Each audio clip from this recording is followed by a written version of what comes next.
Thank you so much. Good morning once again. Good morning. How is your tea, your coffee?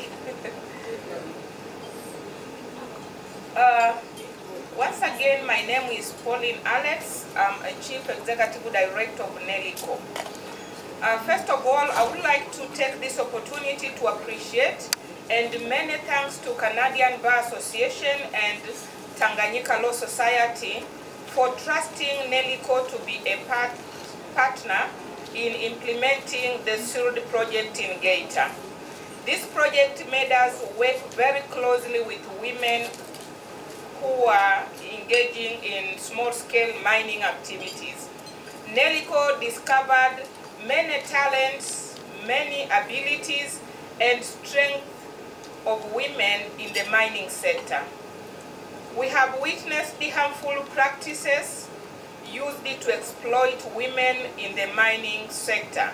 For example, a woman during menstruation was not allowed to participate in mining activities.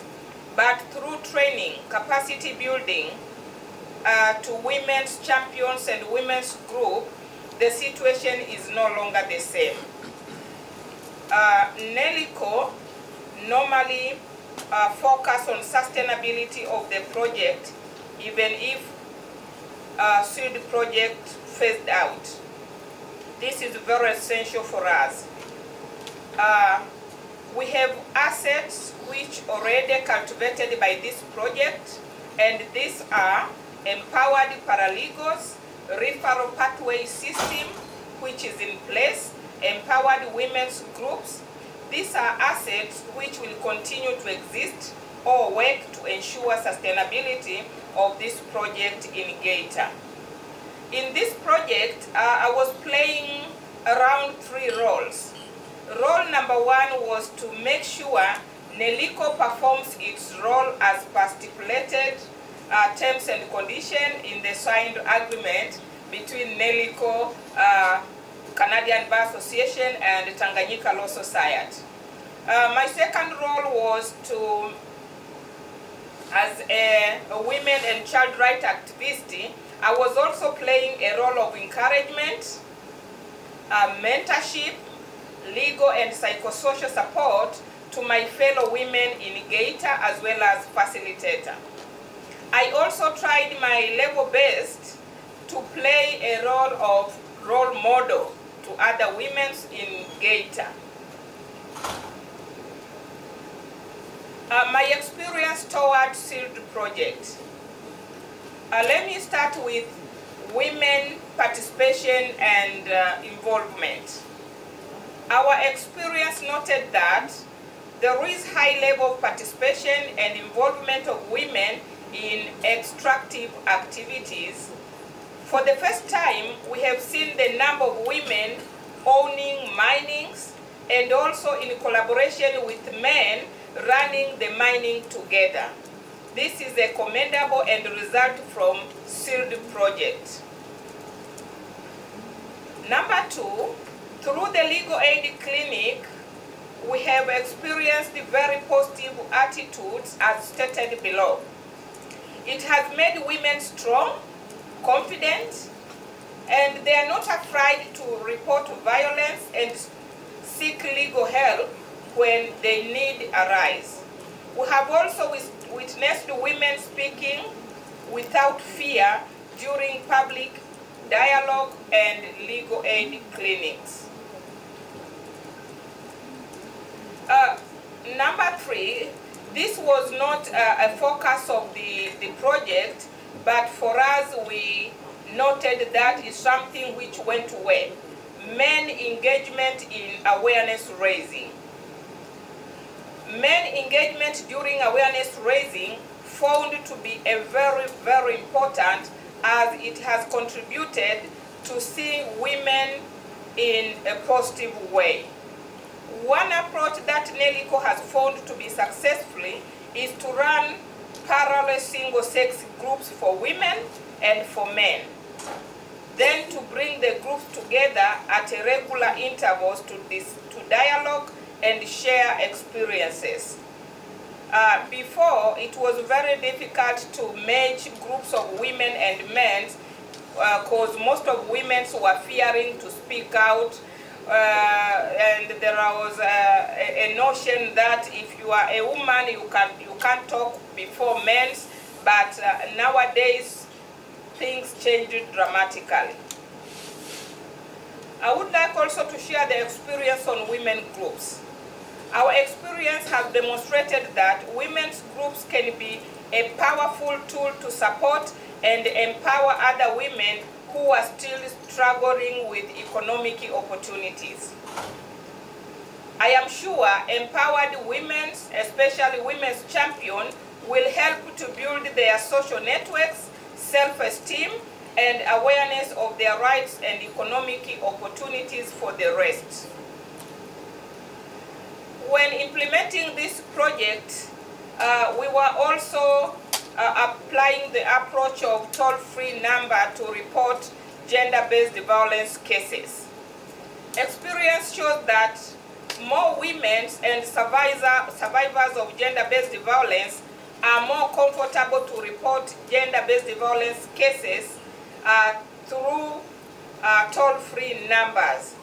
And they are very comfortable because it is they feel safe and comfortable, and their confidentiality also is something that they said that they are very, very comfortable with it.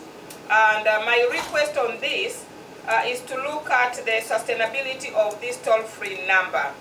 Last year, the toll-free number or hotline number was supported or funded by Canadian Bar Association and TLS via CIRD project.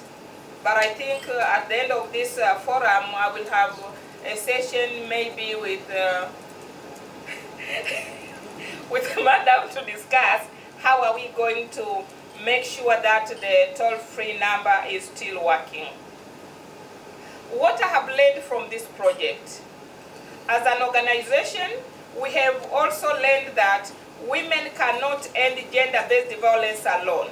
We must engage men and boys as allies in gender-based violence prevention. Most of the program which has been taking place in Tanzania, we normally engage women themselves. But you will agree with me that percentage of perpetrators of gender-based violence are men. So for us, NELICO, we think engaging men is something very, very important. During the project implementation, involvement of local government authority was very, very important from the beginning of the project. And this has added value since it has made it easier in project execution as well as meaningful collaboration. Strong collaboration through referral pathway, which was established during the project implementation to facilitate primary duty bearers and actors with information on how to respond to gender-based violence cases and guide the victims or survivors of gender-based violence on where to seek assistance and what services are available at different referral points. This is one of the sustainability which we will never forget through this project. I hope even if CIRD will phase out, but referral pathway system within Geita will continue to work effectively.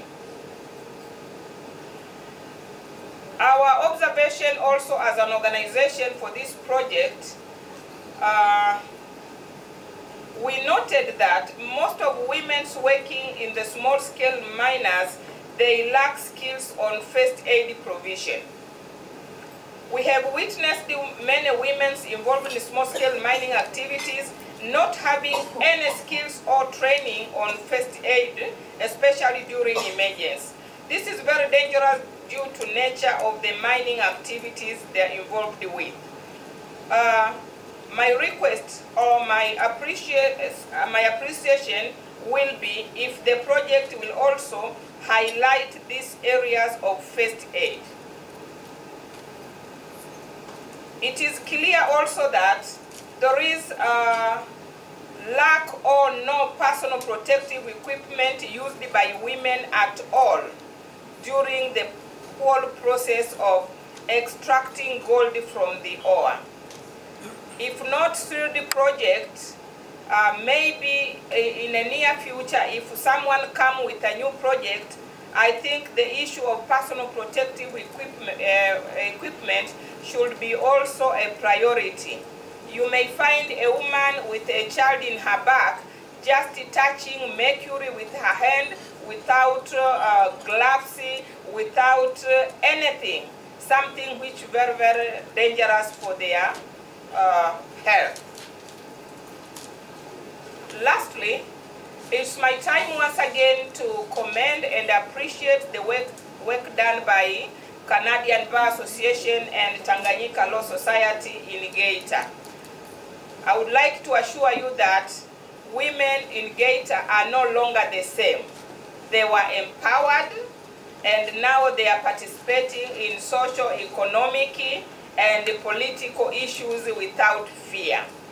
Alone we can do so little, but together we can do so much. Thank you so much.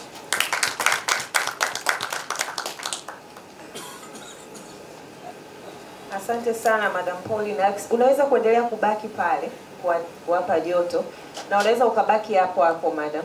Pelekee microphone please. Ndio, na wewe unaweza kukaa pale katia joto, sio mbaya. Kundani kuna baridi. Yes.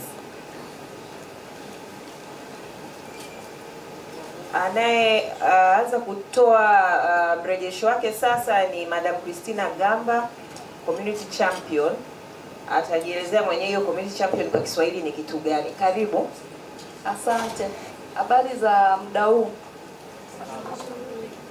Kwa jina naitwa Christina Gamba. Ni msaidizi wa kisheria kutoka shirika linaitwa GELAC. Kirefu chake ni Geita Legal Aid and Community Cover. Lakini ni mwenyekiti wa kikundi cha walagabishi. Kikundi hiki tulipatiwa mafunzo na mradi wa Sildi kupitia shirika la Neliko ambalo ndilo lilituibua, na tumepata mafunzo kutoka mradi wa Sildi, mafunzo mbalimbali ili kuweza kuwasaidia kina mama katika mji wetu wa Geita, lakini pia katika maeneo mbalimbali. Ni mambo mengi tuliojifunza katika mradi huu. Katika huu mradi wa Sildi, mimi binafsi ninapenda kutoa shukrani zangu za dhati kwa Chama cha Wanasheria Tanzania, lakini pia hawa wafadhili ambao walileta huu mradi, kwa sababu nimekuwa msaidizi wa kisheria muda mrefu, lakini sikuwahi kufundishwa kama nilivyokuwa nimetangulia kusema kwenye utambulisho. Sheria nyingi nilikuwa sizijui, japo tunafundishwa kwa uchache ili tuweze kuisaidia jamii, na sana sana vitu tulivyokuwa tukifundishwa vilikuwa vimejikita sana kwenye masuala ya kijinsia, lakini kwenye masuala mengine haya tulikuwa hatufundishwi. Tulipata walimu wazuri ambao waliweza kutufundisha. Shakila Mayumana amekuwa ni mwalimu mzuri kwenye masuala ya jenda. Nimshukuru sana, nilikuwa namuelewa vizuri. Lakini pia Kwaresma amekuwa mwalimu wangu mzuri ambaye akisimama kufundisha ninamuelewa kwenye masuala mbalimbali ya sheria, masuala ya migawanyo ile ya mapato yanayotokana na faida zinazopatikana katika migodi. Lakini nina mwalimu Baraka Masubo, jina la katikati linanichenga. Naye ni mwalimu wangu mzuri sana ambaye amenifundisha sheria za mazingira, lakini sheria za madini na gesi na mafuta niliweza kumuelewa vizuri. Kwa hiyo niwashukuru sana kwa kuweza kutuletea walimu ambao wamekidhi vigezo kwa kweli kwa kiwango chetu cha chini, ila tuliwaelewa, japo sheria ina mambo mengi, lakini waliweza kutufundisha kwa uelewa wetu na tukaelewa ili tuweze kuisaidia jamii. Mambo niliyonufaika nayo katika huu mradi Nimeweza kuongeza uelewa katika sheria mbalimbali kama hivyo nilivyosema, hasa sheria za madini, sheria za mazingira na vitu kama hivyo. Nimeweza kugundua kwamba wanawake wengi walikuwa wakiachwa katika sekta ya uziduaji kutokana aidha na masuala ya kimila potofu, kwa sababu tu ni mwanamke anaachwa pembeni. Lakini baada ya kujifunza mafunzo haya, tukaingia kuelimisha jamii na jamii ikatuelewa. Kuna baadhi ya maeneo wanawake walikuwa waruhusiwi kwenda kwenye migodi. Unakuta ni mwanamke anamiliki duara, wanaochimba ni wanaume, yeye anaambiwa asubirie kule, na kinachopatikana hata hapa katikati kama ataibiwa hawezi kufahamu, kwa sababu haruhusiwi kufika wapi? Kule mlimani au mgodini. Kwa hiyo wachimbe wamletee huku chini.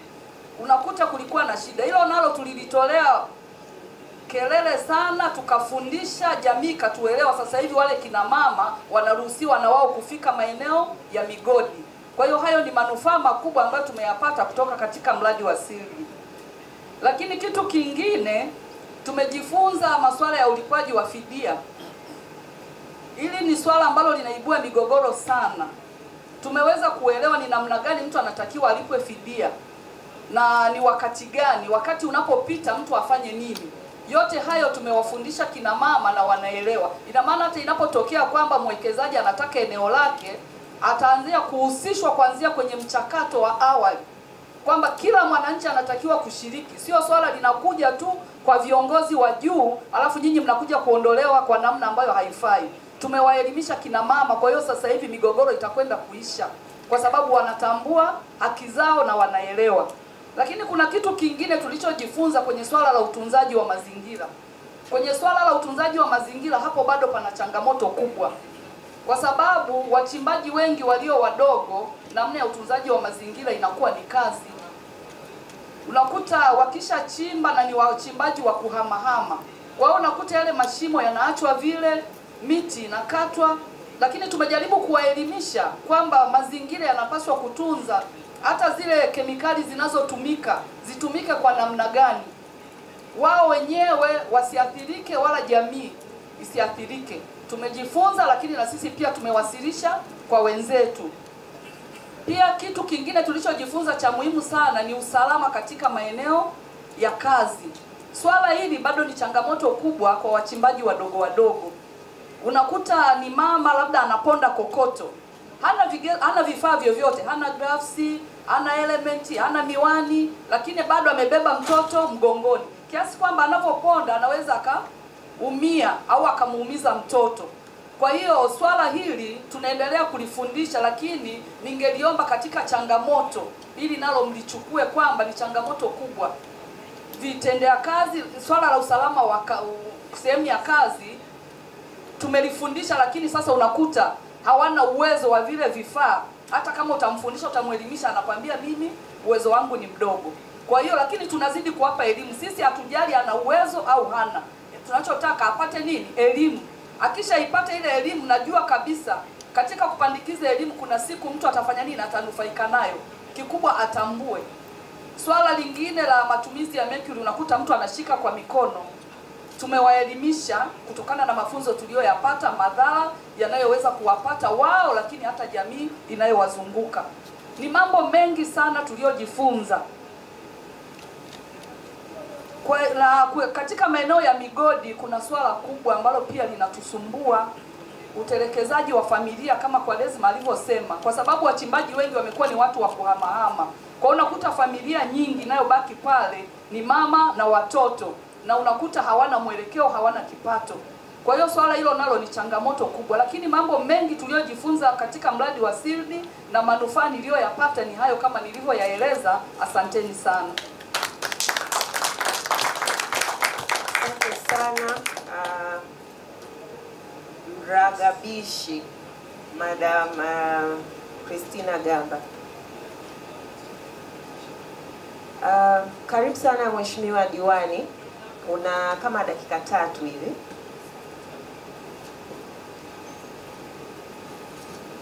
Jamani, habari za saa hizi tena Nzuri. Kwa jina naitwa Dorothea Ernest Shigi, diwani halmashauri ya wilaya Geita. Kwanza niwashukuru sana shirika la CIVID kuweka mpango huu wa kwenda wanahamasisha na hawa wanasheria. Mungu awatie nguvu, pamoja na dada yangu Jessica toka Canada, alijitosa mpaka akatupata kijijini.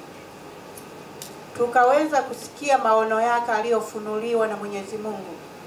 Ameleta ndoto ya kututoa gizani. Tulikuwa hatujui hizi sheria zote.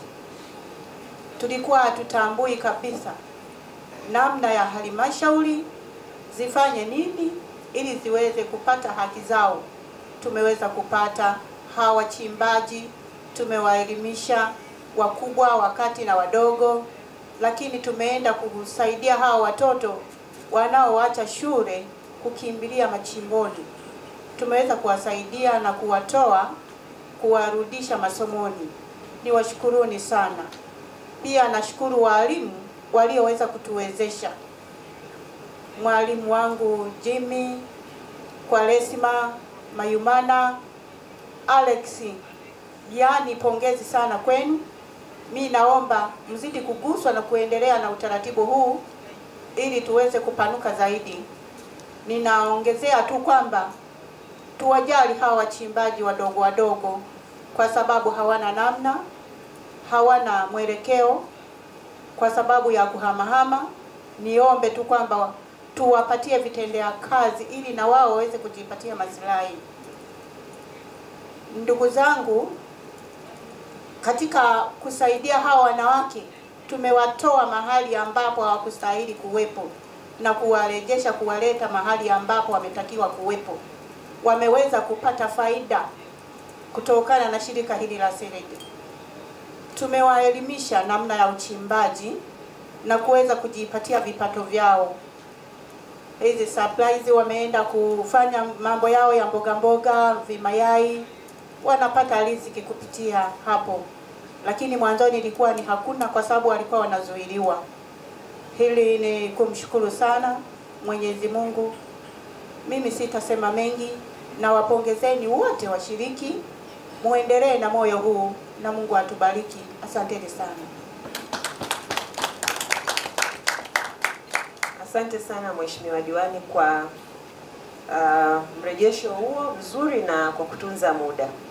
Nitaomba mbaki hapo hapo kwa sababu session inayofuatia inataka kupata yale maoni muhimu ya jinsi gani tunaweza kuchukua yale yaliyokuwa bora kabisa kwa wakati wa sasa na kuyabeba ili tuweze kufanikisha mradi kikamilifu kwa mwaka uliobakia.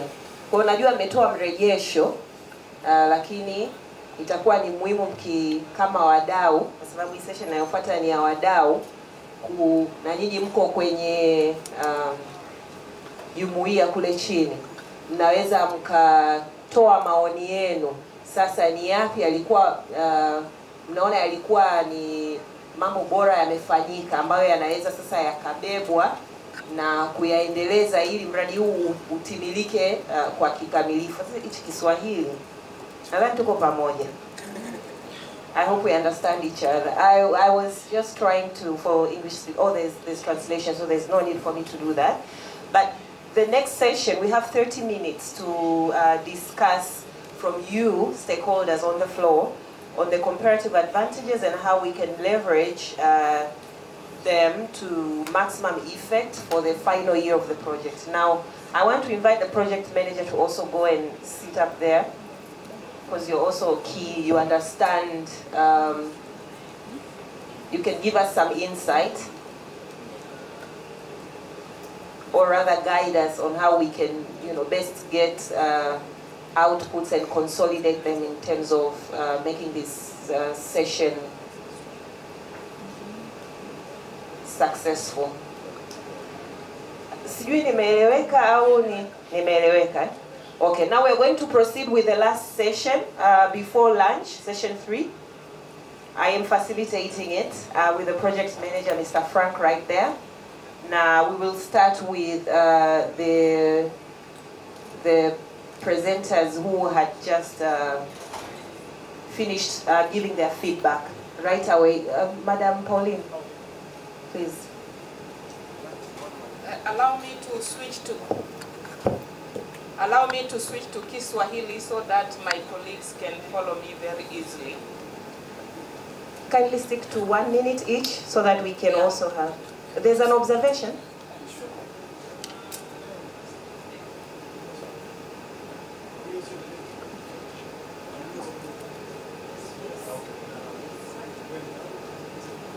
There's a question on the floor on whether the rest of us are going to interject. Yes, this is your session, but I thought since they are already up there, they can give their feedback quickly, and then we can have the rest of us interjecting and giving our comments.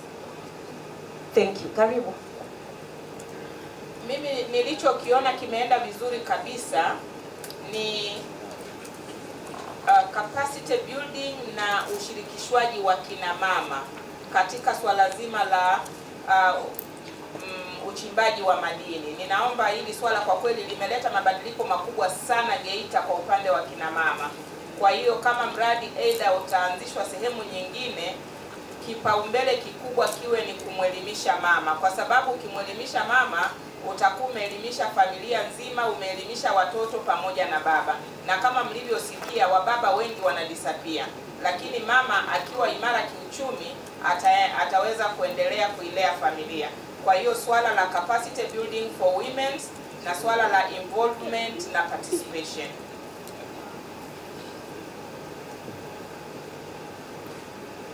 Mimi nitapenda kuzungumzia upande wa mobile clinic.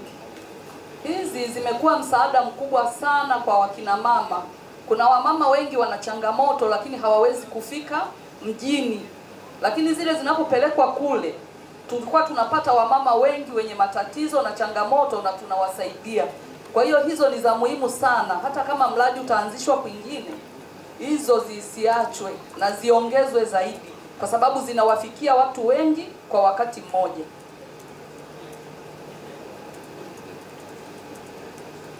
Mimi nitaongezea upande wa akina mama kuweza kuwasaidia. Niombe sana ili shirika la Asili tuangalie kwa macho mawili ili waweze kupata vifaa vya kutumia hawa wachimbaji wadogo wadogo, sababu wanasumbuka sana. Mekli kuishika na mkono, saa zingine mama na mtoto mgongoni, hii ni hatari, inahatarisha uhai wake. Asante Madam Doro. Madam Paulina, ulikuwa unaongelea swala la mafunzo, training. Kwa mfano leo ukaambia wewe kama mdau kutoka Geita, wewe kama mdau, na kama kuna nafasi ya kufanya training nyingine kwa wadau wale au makundi ya kina mama au viongozi wa serikali za mitaa au wachimbaji wadogo wadogo, ungependekeza training kwenye nini au mafunzo hasa kwenye nini? Kwa mfano tuseme tuna nafasi ya mwisho labda ya kufanya mafunzo, ungependekeza wafundishwe nini? Pendekezo langu la kwanza ni swala zima la umiliki wa ardhi liendelewe kuwekewa msisitizo. Lakini cha pili, kwa sababu akina mama sasa wamejitokeza kwa wingi Geita kushiriki kwenye uchimbaji mdogo mdogo, swala zima la kupata license ya uchimbaji na zile haki za mwanamke kwa ujumla, ili wasije wakawa wanadanganywa na zile mila potofu na huku kwa nyuma dhahabu inatoweka. Na mwisho kabisa, mafunzo mengine ambayo ningeshauri ni mafunzo ya huduma ya kwanza, kwa sababu ukipata dhahabu alafu kama umedhuru afya yako, hiyo dhahabu haina maana. Kwa hiyo ningeomba pia mafunzo ya huduma ya kwanza yapewe kipaumbele kwa hawa kina mama. Nashukuru sana Madam Paulina. Profesa, kama una swali, niliona kama ungependa kuwauliza wadau kutoka Geita jambo. Kwa hiyo ninaomba nikukaribishe kama una swali au mchango kabla sijakaribisha wajumbe wengine.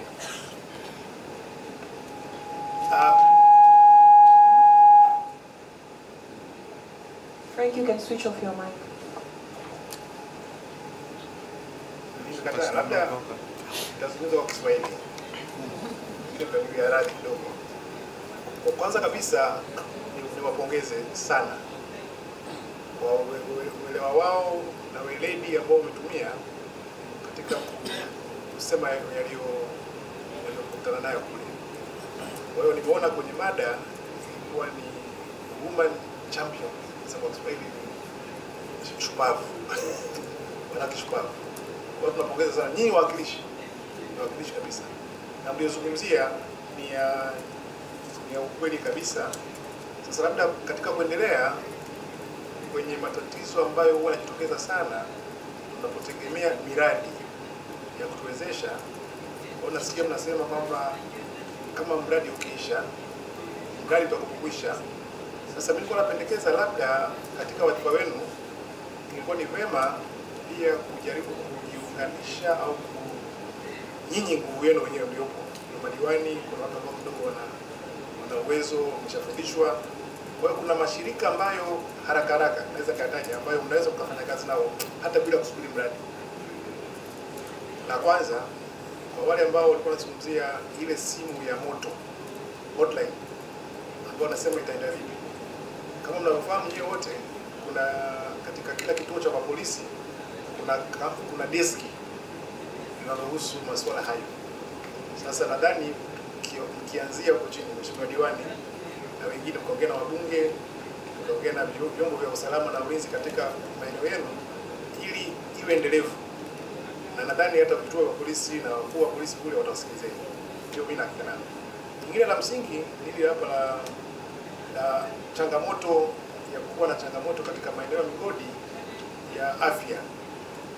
Sasa na hilo pia sheria inatambua chombo kimoja, nadhani mtakuwa mnafikiri. Kwa Kiingereza kinaitwa OSHA. Sijui kama umeshawahi kusikia, Occupational Safety and Health Authority. Ni mamlaka ya kuangalia maeneo ya mazingira afya ya wafanyakazi nchi nzima. Kwa hiyo wanapaswa kufanya hilo kwanza, kuja kuangalia mazingira kufanya kazi pale, alafu kuja kutoa mafunzo. Wanafanya pia hili. Kwa kutumia ofisi zenu na mafunzo mliyopata, hawa pia naweza mkawafuata kwa sasa hivi, ili mlichopata kutoka kwa mradi na nyinyi mnajiongeza kidogo. Yaani tusiangalie tu kwamba mradi uendelee, mradi utakwisha, lakini sisi tunajifunza mengi. Kwa hiyo hizi kwa sasa hivi mimi nadhani ni mawazo yangu, nikasema nisingaacha, naweza kaondoka kwa katikati tunapata msiba, lakini nadhani ni msingi kweli. Jambo lilikuwa ni hayo, tunashukuru sana. Nashukuru sana Profesa Majamba kwa mchango wako mzuri. Ninaomba niwaruhusu wakakae, alafu tuendelee na mjadala sisi washiriki wengine wa namna ya kuboresha tuliyowasilisha na mapendekezo mengine yanayohusiana na yaliyowasilishwa. Asante. Karibu. Thank you very much. We have a few people who would like to give some feedback. Would you like to say something? Oh. So we will have first Ms. Rose McKenna from Stamico. She has something to share, and then I will put on the list, and then I'll call you. Karibu. Asante. Kama alivyotambulisha, naitwa Ms. Rose McKenna kutoka Stamico.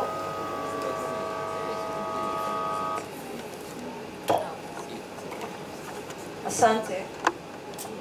Na nishukuru kwa presentation nzuri na feedback ambayo imetolewa kwa kuhusiana na huu mradi. Kwanza nimejifunza vitu vingi, lakini pia naomba nitoe kama ushauri, kwa sababu mimi ni senior environmental scientist, lakini pia najua pia masuala ya health and safety. Nimefanya kazi kwenye masuala ya utunzaji wa mazingira, lakini pia hata hizo sheria na reforms za kuhusiana na environmental protection nimezifanyia kazi pia kwa muda mrefu. Na hata pia Stamico nimekuwa ni mshauri pia wa masuala ya health, safety and environment kwenye issue za mining na extractive industry. Sasa moja ya changamoto ambayo imezungumziwa hapa na presenter, kuna kama changamoto mbili. Ya kwanza ni issue ya utunzaji wa mazingira, imezungumzwa kwamba ni challenge, lakini especially issues za clearing ya vegetation, pit abandonment ambazo zinakuwa zimeachwa wakati wa uchimbaji wa madini, lakini kuna matumizi ya kemikali zenye madhara, especially use of mercury, ni issue kubwa ambayo inasumbua especially kwenye wachimbaji wadogo.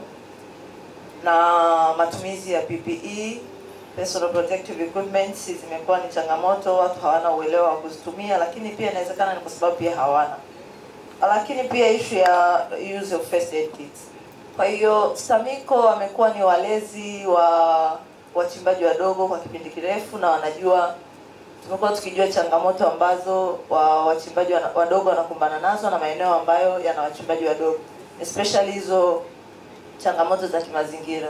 Kwa hiyo nilikuwa na shauri kwamba kwa sababu ni maeneo ambayo yameonyeshwa na changamoto, focus kubwa pia kwa huu muda ambao umebaki wa kumalizia mradi ingewekwa kwenye kutoa hizo awareness kwenye haya maeneo ya utunzaji wa mazingira, lakini kuensure kwamba kunakuwa ni extractive mining, lakini wakati huo huo usalama wa wale wanaochimba unakuwa sawa, lakini pia mazingira yetu yanaachwa salama.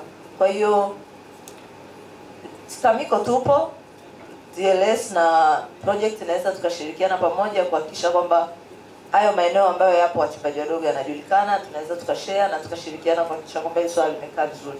Lakini kuna issue moja alizungumza Baraka, akasema kwamba kunahitaji kuwa na site visit in mining area to see environmental compliance on mining projects. This is very crucial kwenye mradi kama huu. Kwa hiyo nasisitiza kwenye hili kuona namna gani TLS pamoja na wadau husika wanaweza wakashirikiana kuangalia namna gani, kwa sababu kumekuwa na policy reforms na hizo laws ambazo zimekuwa reformed kuensure kwamba watu wana comply to hizo laws ambazo zimekuwa reformed, na kuna environmental compliance. Kama huko wanasema tu kwamba watu hawana awareness on environmental issues na matumizi ya PPE, it means kwamba bado kuna changamoto ya awareness kwenye hizo sheria ambazo zimewekwa. Kwa hiyo iendelezwe training, watu wajue, lakini hizo sheria iende kwa mapana yake, watu wajue sheria zilizopo na namna ya kucomply. Asante. Thank you, Rose. Just so we are productive in this session and we make the best use of the time, we have 15 minutes left and I have about 6 more people to present. Jennifer, I know in the afternoon she'll present on the key priority areas for the remaining part of the program.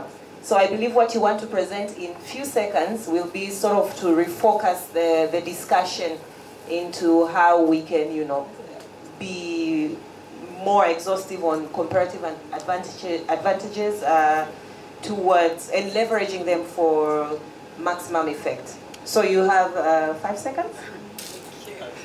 I just want to, is that working? I just want to thank Dorothea and Paulina and Christina for their testimonies and their words of how the project had affected them. But I wanted to point out something. It's very, very interesting. In Tanzania, it's quite different than in Kenya. In the mining community in Kenya, none of these issues that are being spoken to here were spoken to in Kenya. And I find it very interesting because the focus here is really on women miners and their access to the mines and their access to income and their access to safety and health. And that really speaks to their wanting to be economic growth in Geita and women involvement, local content, and women getting licenses and being a big part of the mining community. It was never mentioned in Kenya among the community, those things.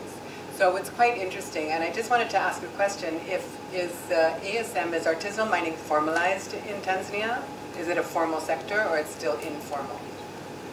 Like, is it legal or is it legalized to the ASM sector? Because I wanted to get that straight, because of what these testimonies are speaking to is a bigger, a broader involvement in artisanal mining. And that was never spoken to at Base Titanium in Kenya. I just want to quickly mention something else. I remember visiting you at the village, and the issue that was affecting the village at the time was the dust had been affecting the respiratory health of children especially and vulnerable people. And so at that time, the villagers said, what can we do? We called Geita Gold, and they sent us a representative, and they showed us a piece of paper that said that they were in fact compliant with the dust control. And I said, okay, they just went away, maybe you need to do more advocacy about that. Go and ask again, go to the mining officer, see the paper, get your own individual person to check those dust levels. So that is what the project has gone a bit further in Kenya than here. So not only did you learn about your rights, and you spoke to that very well, Dorothea, that, or Christina, that you learned about your rights, but now the next step that we want to see is you banging on the door of the officials in Geita to make sure that they take action. One woman in Kenya, she became woke, and through our training, and as a result, she had a lot of actions taken. She started with the water buffalo were encroaching on her lands because of the mine pits being built next door. So all the wildlife came onto her land. So she complained to the wildlife officer, and the wildlife officer came with a helicopter and removed the water buffalo to the national park. Then she was really excited.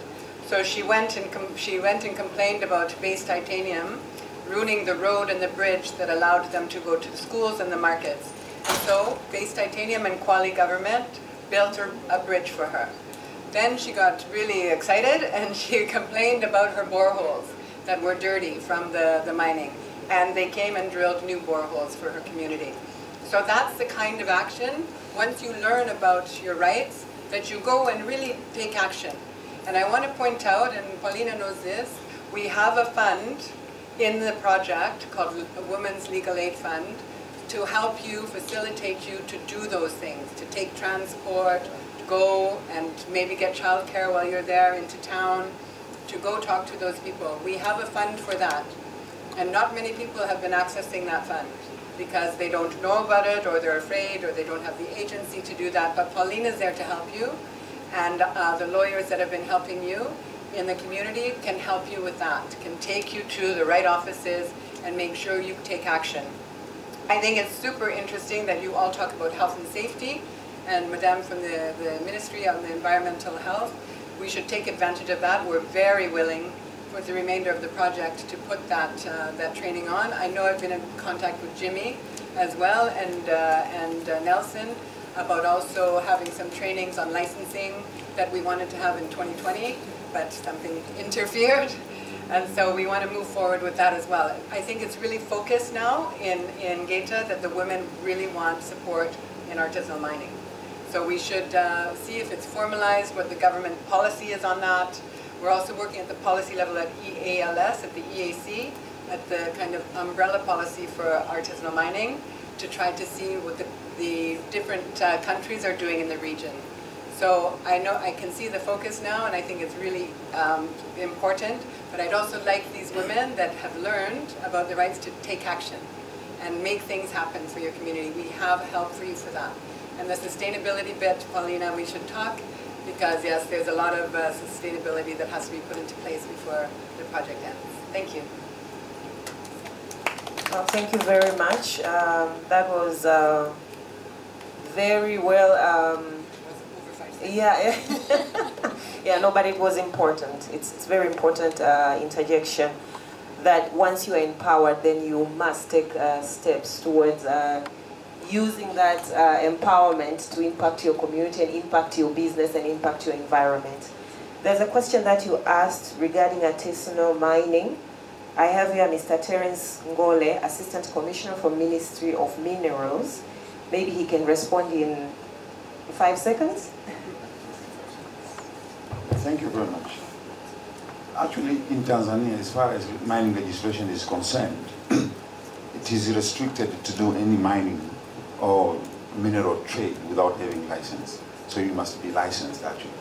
So artisanal, by whatever kind of definition you can define it, it is allowed because you can use any method to mine, but actually you must have a license. So for the case of Tanzania, actually we have different kind of license, and we've considered actually the artisanal people with poor technology and limited finances to undergo mining by giving them the so-called, we have the primary mining license that can be offered to the small-scale miners. And actually even the Taoma, they can testify as well that they're allowed actually to have this primary mining license to do their business. And very fortunate actually, according to the mining legislation, it is not restricted to as compared to other type of license. For example, for the primary mining license, you can have a license and immediately start mining without doing exploration. But other kind of mining license, for example, mining license and the special mining license, you have to undergo exploration, and you must come up with a document called the feasibility report, but also you should have an EIA, environmental impact assessment, with the other conditional requirements in order to be granted a license. But it's not the case for the primary mining license. You can just easily having the primary mining license and go straight and start mining. If you do exploration, this is your business. You can either do exploration or you can do without. Thank you very much. Thank you. I hope that is, I hope that satisfies your curiosity on the topic. Jennifer, satisfactory? Question, addition? Thank you, but I'm not sure if the person, the representative from the mining, the ministry, has responded to the question well. And I'm sorry to say that, because Jennifer has asked about ASM, and the respondent has answered the question in regard of the small-scale mining. And if you look into the Mining Act, the requirement of obtaining that small mining license, what we call the primary mining license, a person has to have a capital of $5 million. So we can regard that, or we can take that and inquire ourselves, is it possible for the person which we call them small-scale miners to have that kind of a capital? But yet we were having a discussion in October last year in Arusha with the East African Law Society on the validation of the policy on ASM. But we are speaking in Tanzania, what has been formalized is a small-scale mining, but not artisanal miners. And the small-scale mining which we are regarding them here are those who are using rudimentary tools. But for the capital, or for the requirement of obtaining that license of $5 million, we cannot call that one is a rudimentary, a person who is having or is using a rudimentary tool. So in artisanal miners they have not been formalized in Tanzania. So we may call upon the government and the other stakeholders to make advocacy on that, so that artisanal miners can be recognized. They should be having a law to govern the artisanal miners and as well as the small-scale miners. Thank you. Okay, I know you want to respond, but I have someone from the ground who introduced herself as Mchimbaji Mdogo. Mchimbaji Mdogo is what?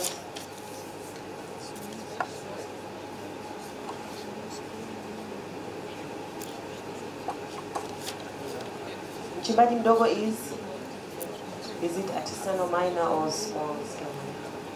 There is no single definition on that. So it's better we have a definition on artisanal miner and a small-scale miner. But according to the Mining Act, a small-scale miner is a person who should have a $5 million before obtaining that license. That is a requirement under the law. I will come back to you, I promise. Just gather yourself, put together your points. But there's someone who was interested, Madam Nurath Athumani. I don't know if she was following on the discussion. Maybe she can share her experience. She will speak in Kiswahili. She introduced herself to me as Mchimbaji Mdogo. Maybe she can respond to some of these issues if she was following up, to give a bit of a light to the small contest going on here. Karibu. Asante. Kwa jina naitwa Nurath Athumani, ni mchimbaji mdogo Geita mjini. Kweli katika uchimbaji mdogo, sisi wachimbaji wadogo tuna changamoto nyingi. Kwanza kabisa, kama nilivyosikia jamaa yangu hapo anaeleza kwamba leseni inaweza ikatolewa sawa, lakini ile leseni inapotolewa kwa mchimbaji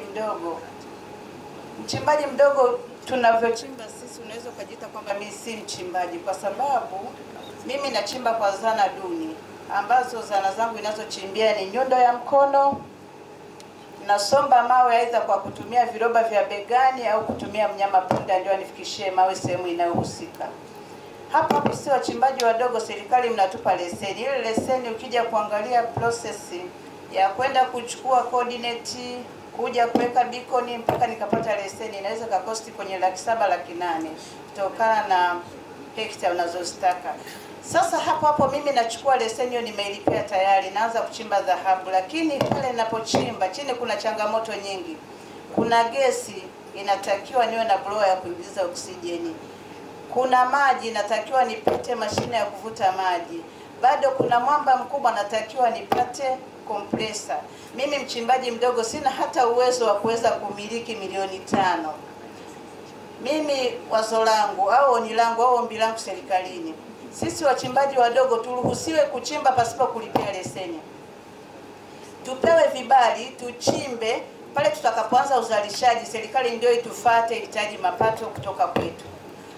Sio mimi napoteza milioni au 700,000 napata leseni, ndani ya miaka 5 leseni inafutwa, anapewa mtu mwingine kwa leseni ile ile ambayo mimi nishailipia. Serikali huku imepata faida, mimi mchimbaji mdogo nimepata hasara. Hizo ni changamoto tunazopambana nazo. Pia katika usalama migodini, nashukuru sana shirika la TLS SILD wametuwezesha mpaka tumeelewa kumbe usalama mgodini ni muhimu. Tumejua kupata leseni kupitia SILD. Tumejua kudai haki zetu za ardhi na umilikishwaji wa ardhi yenye madini na ardhi isiyo na madini kupitia TLS. Mwenyezi Mungu ajalie heri. Hiyo elimu tuliyoipata tumeitembeza kwa watu mpaka tumepata ujasiri sisi wanawake wa kusimama na wanaume na tukachuana nao. Mwanzo kabisa kulikuwa na mfumo dume, mwanamke alikuwa hawezi kupanda mlimani. Kukiwa na imani kwamba mwanamke ana mkosi akiingia mlimani dhahabu haitoki. Kulikuwa na dhana kwamba mwanamke wewe unaishi hapa lakini kuna kama kilomita 1 ndio mawe yanakotoka. Mawe unaletewa hapa, hujui kule njiani labda yamebadilishwa ukawekewa hata mawe yasiyo na dhahabu, unapokea mzigo usio kuwa na dhahabu. Kukiwa na dhana kwamba wanawake tuna mikosi haturuhusiwi kuingia migodini. TLS SILD chini ya mratibu wetu Nelson, Mwenyezi Mungu ajalie heri, na kupitia Neliko wametupa elimu ambayo imetujengea ujasiri. Yaani elimu unapompa mwanamke umewezesha taifa. Tulikuwa tunapeana elimu moja baada ya mwingine mpaka elimu hiyo imetambaa Geita nzima. Hakuna mwanamke anayekubali kunyimwa haki yake, hakuna mwanamke anayekubali kupokonywa ardhi pasipo fidia. Hiyo ni elimu tuliyoipata. Kulikuwa na wanawake waruhusiwi kurithi, lakini sasa hivi wanawake wanarithishwa ardhi au kushirikishwa. Mwanaume hana uwezo sasa hivi wa kuuza ardhi bila kushirikisha mwanamke. Hiyo ni faida tuliyoipata TLS. Kuhusu changamoto tunazozipata wachimbaji wadogo, naomba mtuangalie kwa jicho la huruma, hasa serikali na wadau wetu. Tunachimba madini katika mazingira hatarishi. Yale mazingira tunayochimba yana jiwe kubwa ambalo likikuangukia mguuni huenda utakuwa huna mguu. Hatuna viatu vya mgodini. Kiatu kimoja ukiuliza bei unaambiwa ni 150,000. Mimi ninayechimba madini kwa kutumia nyundo ya mkono nitapata hicho kiatu? Maski tunazozitumia ni maski duni ambazo zinapenyeza vumbi. Maksi ya gharama unaambiwa ambayo inaweza kanistiri mimi nikaepukana na vumbi na gharama kubwa. Gloves ya kutumia mchimbaji mdogo ina gharama kubwa. Sasa je, mimi mchimbaji mdogo lini nitajikwamua juu ya hilo? Ombi langu na kwa niaba wanawake wenzangu na wachimbaji wenzangu wadogo, tunaomba wawepo wadau watakao tuwezesha sisi wachimbaji wadogo kupitia aidha shirika ambayo ni shirika mama linalotulea wachimbaji wadogo Neliko na SILD. Pia pamoja na kushukuru huu mradi kwamba unamaliza muda wake, mimi ninasikitika kumaliza muda wake japokuwa nina furaha ya kunufaika. Ndio tulikuwa tumefikia hatua nzuri ya sisi sasa tunakokwenda aidha tutajikuta tuko Geita nzima au nje ya Geita.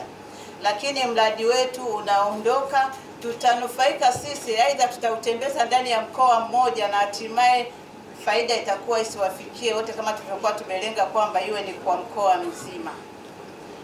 Mimi shukrani zangu za dhati natoa TLS CRD kwa waelimishaji wetu. Mwenyezi Mungu ajalie kila la heri, mimi mchimbaji mdogo.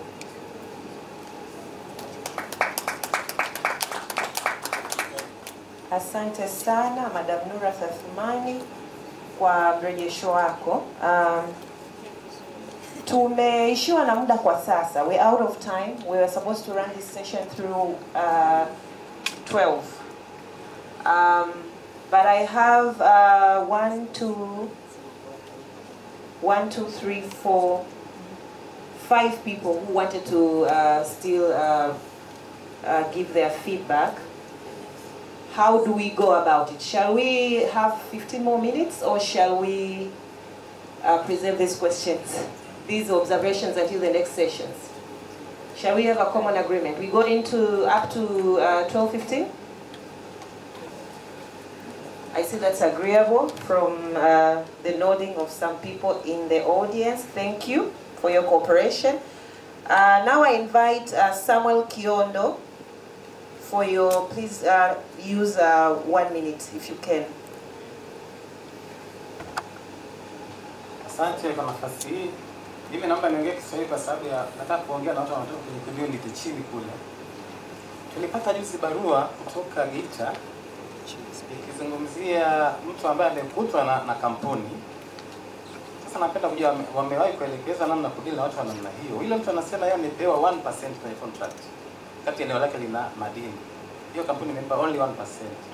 Watu wanaandika kwamba mimi kwa nini 1% only? Sisi tuambia na vitu tuletee mkataba tuusome tujue mmepatana vitu vipengele. Wanapenda waniambie wamewahi kukutana na kitu kama hicho cha mtu ambaye anakutwa kwenye madini na kampuni ambayo inakuja. Kwa wenzetu ambao tukagiita kwa mfano. Ndio sinani yangu. Asante, hilo ni swali. Naomba tuliweke kwenye mabano. Okay. Tutalirudia kwa sababu tuna kesho pia. For the purpose of this session, we wanted to get some comparative advantages and chat way forward on how we can leverage onto them. So we will come back to that question. Hold that thought. I will now invite Madam Elizabeth Karua, representative from mineral companies. Please, you have a minute.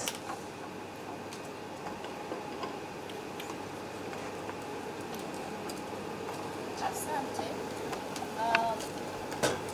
Upande wangu mimi nilikuwa nina issue ya ufahamu kwa project nzima ya seed kama itaendelea, na kama haitaendelea, na sisi wenyewe sasa tuwe na huo ufahamu kupitia hizi sheria zetu ambazo sisi wenyewe tunazo.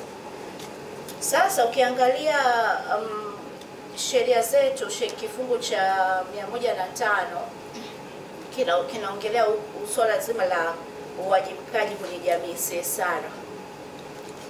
Sisi ukiangalia kwa ujumla, yani wananchi na watendaji walivyoielewa hii sheria, ambapo sheria iko wazi na iko vizuri sana, wameielewa kwamba ni makampuni makubwa ndio yana wajibu wa kufanya CSR, ambapo sio sahihi. Ukisoma kile kifungu kinasema kila anayemiliki leseni, mineral rights holder, ana wajibu huo. Sasa nimekuwa nikiongea na baadhi ya kwenye vikao vya halmashauri pia kwamba kungekuwa kuna sisi wenyewe sasa tuangalie utaratibu. Tunaenda kwa afisa madini mkazi Araimo ana identify kwa halmashauri, hawa ndio wanaomiliki leseni katika hili eneo lote. Kwa mfano Geita, natolea mfano Geita. Madiwani, watu wa halmashauri wanakuwa wanawafuata na wale wadogo. Hata huyu ambaye anatumia nyundo wa chini kabisa ana uwezo naye kuwajibika kwenye jamii kwa kutumia nguvu kazi. Hawa wanaofuatia wana uwezo kuwajibika kwenye jamii kwa kutoa hata mifuko ya simenti pale darasa linapojengwa au dispensaries zinapojengwa zahanati mbalimbali. Kwa hiyo mimi nilikuwa natoa msisitizo kwenye hii kwamba tutumie sana hii nafasi na hii sheria ambayo iko wazi. Kama seed itaendelea, basi elimu itolewe zaidi hapa katika watekelezaji wa serikalini na wananchi waweze kujua kwamba uwajibikaji hata yule mchimbaji wa chini kabisa ana wajibu wa kuwajibika kwa maendeleo ya jamii kwa ujumla. Na pia ukisoma tena kile kipengele kinaipa nguvu halmashauri ya kutengeneza miongozo mbalimbali katika haya masuala ya uwajibikaji. Sasa unakuta halmashauri yeye ametengeneza miongozo hizi guidelines akilenga tu kampuni kubwa. Halmashauri waje watengeneze miongozo, wanaangalia katika eneo langu hili nina wachimbaji wa aina gani, wana uwezo kiasi gani. Kwa hiyo kuna miongozo inayoendana na kila aina ya mchimbaji na nguvu na capital ya yule mchimbaji ambaye yuko katika hilo eneo, ili kuweza kuhakikisha kwamba hatupotezi huu uwajibikaji kutoka kwa hawa ambao wanachimba au wenye leseni. Geita tuna soko la dhahabu. Soko la dhahabu lile liko pale, wale wote wana brokers license. Hamna anayefanya kazi bila leseni. Wale wote na wenyewe wanatakiwa wawajibike kwa sababu pale mauzo yanayofanyika ni makubwa mno, watu wa halmashauri wanajua. Pia na wenyewe watoe, waseme kwamba na sisi tutachangia kiasi hiki katika jamii inayotuzunguka. Uzuri ni kwamba sheria haijasema, lakini akifuatwa mtu ana uwezo wa kusema mimi nitachangia kiasi hiki. Asante. Thank you very much, Madam Elizabeth Karua. I'm hearing everyone has something to give. Social responsibilities, it's not just corporate. It's also for everyone has something to give. So that is noted. It's our responsibility also as citizens of this country to give to the development of our own nation. So that is the call to all the stakeholders in the mining industry, wachimbaji. And I have two more people. Madam Valeria Makonda, Geita Community Development Officer. Please, you have 1 minute. Asante. Binafsi nina pongezi, lakini nitakuwa pia na ombi kidogo mwishoni. Kwanza kabisa, kama ambavyo nimetambulishwa, naitwa Valeria Makonda, natokea halmashauri ya mji Geita, ni afisa maendeleo ya jamii.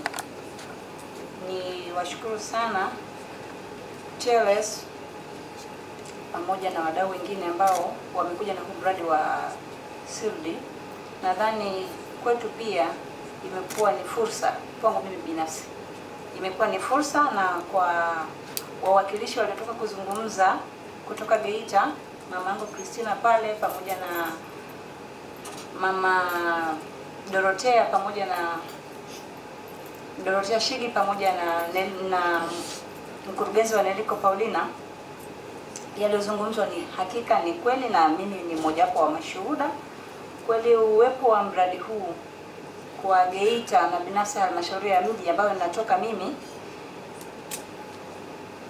kwanza kabisa mradi huu umesaidia kuwajua wadau wengi zaidi ambao wanaweza kushirikiana na serikali, kwa sababu haya yote yanayozungumzwa ni wajibu wa serikali kufanya, lakini wanapopatikana wadau wakaongeza nguvu, ndipo maendeleo yanapoonekana. Kweli mradi huu umekuwa na matokeo ambayo ni chanya na ya kuonekana. Lakini kupitia hiyo referral pathway system imekuwa na matokeo na imekuwa na msaada mkubwa, imeimarisha mfumo wa utoaji wa msaada katika masuala mbalimbali ya kijinsia, msaada wa kisheria kwenye masuala ya mazingira, au yaliyozungumzwa mengine masuala ya fidia na mambo mengine mengi. Binafsi hata mimi mwenyewe professional na afisa maendeleo ya jamii, lakini nimejikuta kupitia uwezeshaji ambao nimeweza kupata ama capacity building ambayo nimejengewa na kupitia mradi huu, nimeweza kuwa na uelewa wa masuala mengi zaidi kuhusiana na jinsi gani sekta ya uzidiwaji inaweza ikawa na manufaa kwa jamii inayonizunguka. Lakini pia waliojengewa uwezo kama ambavyo mmewasikia, yani wamekuwa ni chachu kubwa sana kutusaidia sisi pia hata watumishi, kwa maana ambao ni wajibu wetu sisi kuyafanya haya, na wanasheria tunajua halmashauri kuna mwanasheria mmoja, lakini kupitia mradi huu wajumbe hao waliozungumza wamekuwa ni chachu kubwa sana ya kueneza habari ya uelewa wa masuala ya kisheria, na hasa kwa makundi maalum ambayo yanaweza kunufaika kwa maana ya ushirikishwaji, uwajibikaji pia wa watu kwa haya makundi maalum katika sekta ya uzidiwaji. Lakini ombi langu kidogo, kumekuwa kuna mafunzo ambayo tumeweza kuyapitia kutujengea uwezo, wamehusisha wawakilishi wachache kwa maana ya waheshimiwa madiwani. Natamani ingeongeza upana zaidi kama fursa itatokea, wawakilishi wengi zaidi wa wananchi kwa maana ya waheshimiwa madiwani, lakini pia na members wengine kutoka kwenye hizi halmashauri ambao pia ni watendaji wa masuala haya, wakaweza kujengewa pia uwezo wa hiki kitu ambacho tumeweza kukipata ambao sisi ni wachache. Hiyo itakuwa na manufaa makubwa zaidi na tutaendeleza huu mpambano ulioanzishwa na kuwa na matokeo mazuri zaidi. Asante.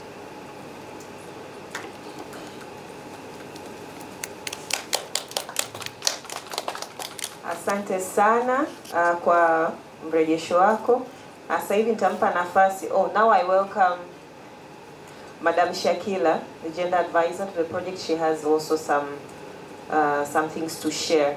And then after her, I will go back to Mr. Terence Ngole. I know he wanted to respond earlier.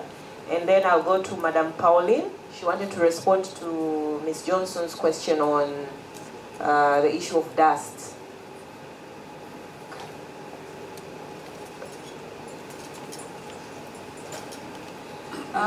Thank you very much. I would like to talk about 3 things quickly.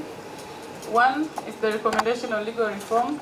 I understand our CEO told us that TLS now has a very good rapport with the government.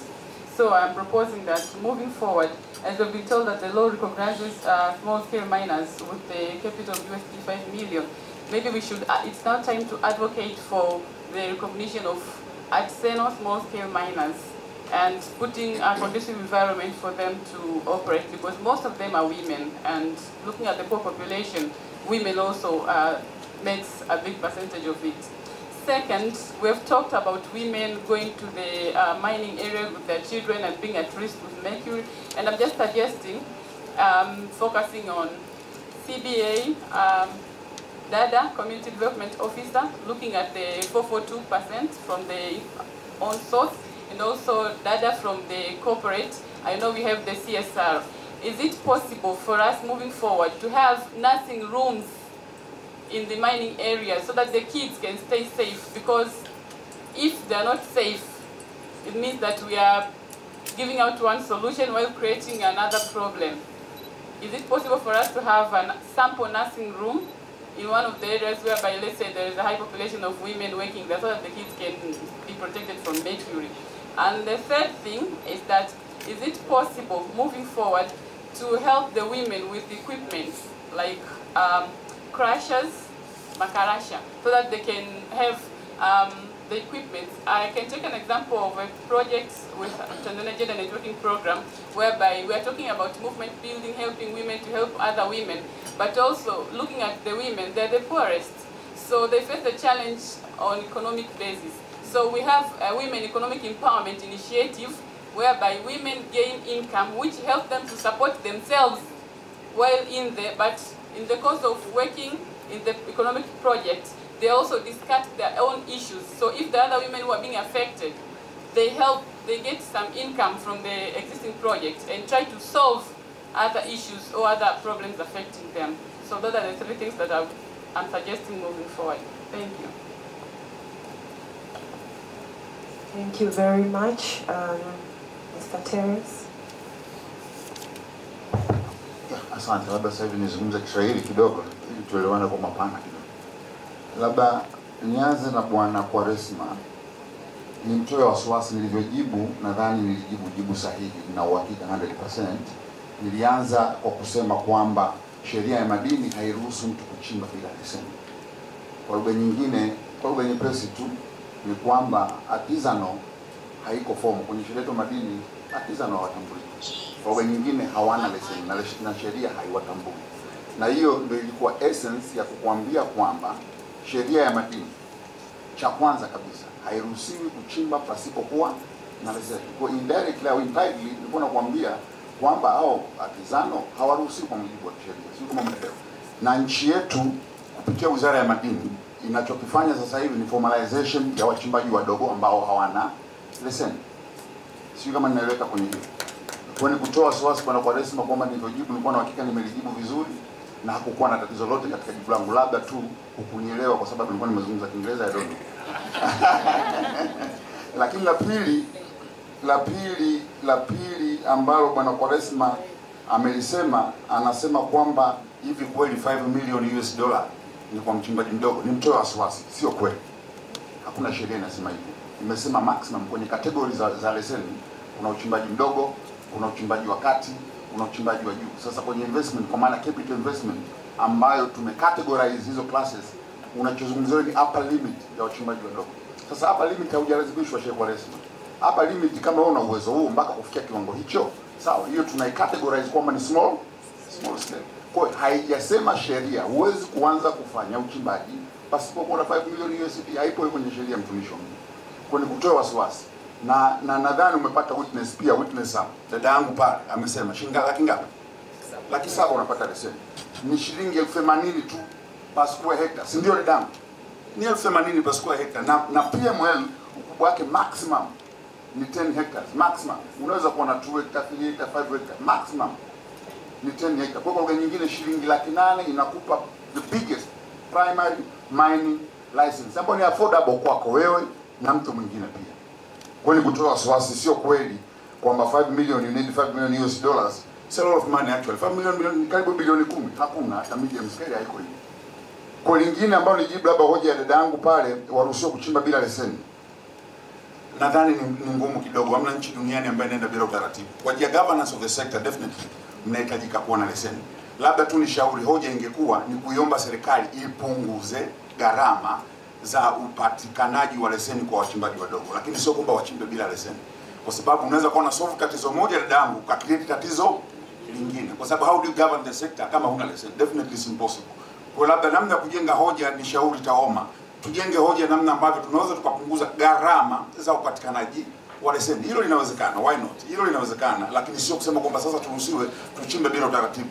Utaleta chaos nchini, utaleta matatizo mengi ambayo utashindwa kuyamudu. Hata wewe mwenyewe ukichimba pale bila leseni, ukienda mahakamani mwingine akikuvuruga dadangu, okay wewe ukichimba na mimi nikiingia nikichimba, tukienda mahakamani, sasa nani ana haki? You see, you are not even safe. Kwa hiyo ukiruhusu uchimbaji bila leseni, hata wewe mwenyewe unataka hicho kitu, you never be safe. Mimi nitakuvamia, hutakuwa na haki kwa sababu hakuna mwenye leseni. Nadhani nimeeleweka kwenye hilo pia. Lakini kubwa la mwisho, mheshimiwa coordinator, nichangie tu kidogo kwa maana ya improvement ya hii project. Ukiangalia kwa kiwango kikubwa wachimbaji wadogo, tatizo kubwa ambalo wanaface, tunazungumza maneno mengi sana, lakini actually wanaface vitu viwili. Cha kwanza ni financial constraints, hawana fedha. Lakini la pili ni geological information. Ndio vitu vile ambavyo tunasumbua wachimbaji wadogo. Kwa hilo kwanza la finances, si ndio? Labda ndio ambalo serikali inaendelea kulifanyia kazi, kutafuta namna bora ya kuweza kusaidia wachimbaji wadogo waweze kufaidika, kupata mikopo kwa ajili ya kufanya shughuli zao. Labda nitoe tu ushauri wangu binafsi. Moja, kwamba kwenye mineral value chain kuna vitu vingi sana vya kufanya, not necessarily mining. Labda ni washauri special wakina mama, kwa sababu kuna mining, kuna processing, si ndio? Mambo ya crushing pamoja na process zile zote za kutoa dhahabu na madini mengine, lakini pia kuna trade part of it kwa maana broker license pamoja na dealer license. Kwa nilikuwa nafikiri tungejaribu pia kuangalia namna ambavyo we can tap those opportunity kwenye maeneo ambayo riski zake kwanza ni ndogo, si ndio, na hazihitaji mitaji mikubwa.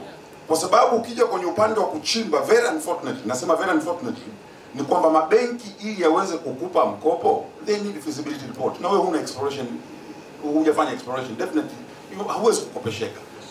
Kwa hiyo nadhani kwenye eneo hilo bado tunalifanyia kazi. Mimi the good thing sasa hivi nipo geological survey pamoja na kwa wizarani kama ambavyo nimesema awali. Geological survey pamoja na STAMICO tumekuwa tukifanya jointly ili kuweza kuwasaidia sasa wachimbaji wadogo kwenye maeneo yao, kwa maana sasa ya kufill hiyo gap ya absence of the geological information, so the technical part of it, in order then now to support wachimbaji wadogo wanapokwenda mahala kuchimba, angalau wawe na pa kuanzia. Sio, naeleweka kwenye hilo? Wawe na pa kuanzia. Hata tunapotenga maeneo, tusitenge tu maeneo ambayo ni matupu, lakini tutenge maeneo ambayo yana geological potential. Lakini at the end of the day, na nyinyi msisahau kitu kimoja, lazima niseme ukweli pia. Uchimbaji madini ni kama biashara nyingine. Hakuna namna serikali ya 100% sawa itafund hizo project. Ni kama kilimo tu, mtu anapotaka kulima, serikali itamsaidia mpaka mbegu na kila kitu. Simple possible. Maana ukweli lazima nao tuseme honestly. Ni kwamba tatizo pia wachimbaji wadogo, kuna mentality ambayo wanatamani kwamba serikali imalize kila kitu, which is not impossible. and there is no anywhere in the world ambapo serikali itamaliza kila kitu. Lazima pia kuwa kuna investment ya mchimbaji mdogo kama biashara nyingine ambavyo zipo kama kilimo na kadhalika. Lakini serikali inazidi kufanya juhudi za makusudi kuhakikisha kwamba kwenye reformation ya law inawafavor wachimbaji wadogo, wanakuwa favored na wanafanikishwa. Tumekuwa tukitoa mikopo kwa mfano. Wenyewe wote ni mashahidi. Tumetoa mpaka ruzuku. Si mnakumbuka? Wale wa zamani wanakumbuka. Wizara ilikuwa inatoa ruzuku kwa wachimbaji wadogo. Ruzuku actually. It's not even mkopo. Lakini very unfortunately kwa kuna abuse nyingi kama mnakumbuka. Mtu mwingine anampa milioni 200 anaenda kuoa mke wa pili. Na kadhalika. Sasa ikawa kuna changamoto za namna, lakini tunajaribu kuangalia kama serikali sasa namna bora ya kuwasaidia wachimbaji wadogo. Na mimi binafsi ukiniuliza, the best way ya kuwasaidia wachimbaji wadogo is providing them with reliable geological information. Kwa mfano ukiwa na very high resolution geophysical data, ukawasaidia kupata hizo structure zao, itawasaidia wachimbaji wadogo kujua maeneo ambayo actually risk za kukosa ni ndogo. At the end of the day wataongeza productivity na wao watafaidika na nchi mwisho wa siku itafaidika. Asante.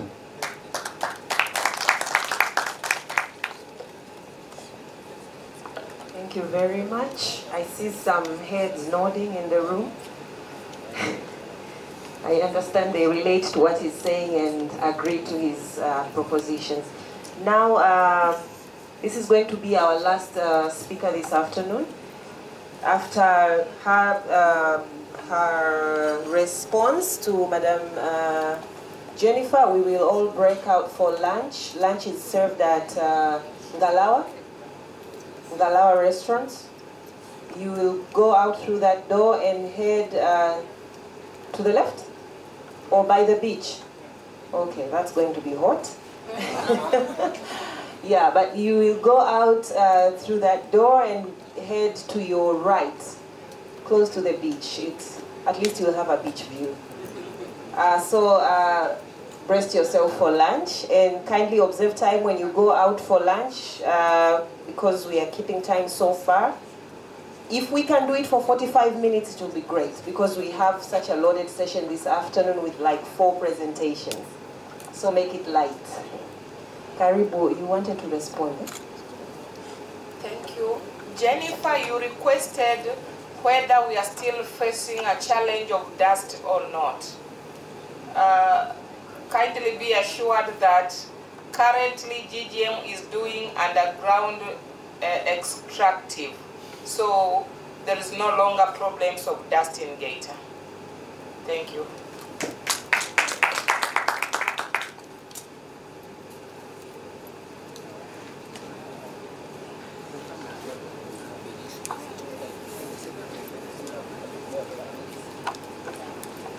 Unless the floor manager has something to say, Mr. Frank, lunch is served, please. Karibuni.